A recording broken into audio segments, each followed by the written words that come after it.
Hey everyone, this is Mista, and welcome to one of my absolute addictions, full frontal portraits.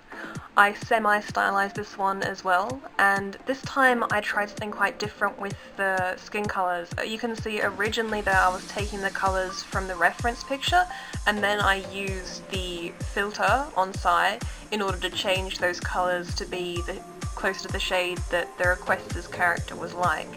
Now, I did change the actual character's hair because I read in their description that the hair tips were like the night sky, which is why I had that night sky reference right there, and I was taking the colours for the hair from that reference because I honestly really like the idea of having a picture where you did have that sort of sky and their hair sort of drifting into the sky and you not being able to differentiate between the two.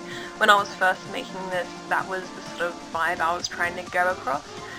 It kind of changed a little bit as I progressed. I kind of got more into the stylized idea of it all, but I still think it's quite fun to change the character a little bit like that. I hope the request doesn't mind too much because I think it still captures who they are, because they're meant to be quite a detached, sort of surreal creature, especially in this form, because from what I gathered, they're not actually human at all. They're this very surreal, sort of godlike creature that has this form that they can use in order to interact with humans, I believe. Really interesting character idea too, because you see though their eyes actually change colour depending on what emotion they're feeling, which I think is such a fascinating way of expressing emotion. I really like that.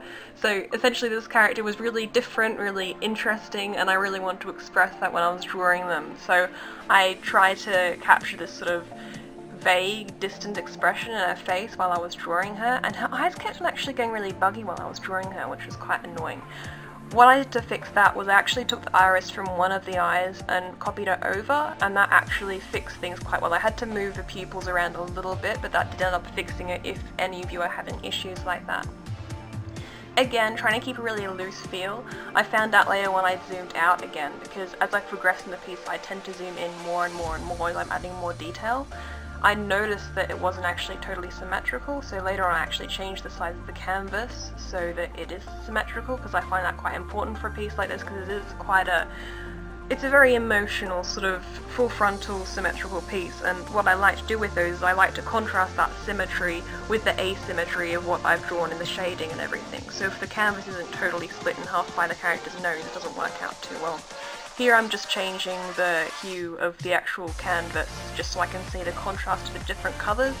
Red, I'm quite good at seeing red, so that's why I had that there. Here again you can see I'm just changing the size of the canvas right here, and honest to goodness, I love doing requests for people like this that open on DeviantArt, just so as you know right now, because it opens me up so much to trying out new things, because this is quite a monochrome palette for me, and normally I'd never try that out. I had such fun drawing her. Seriously, gorgeous character design, gorgeous character design. Thank you so much for the request, and yeah, see you guys in the next video. Hope this was helpful.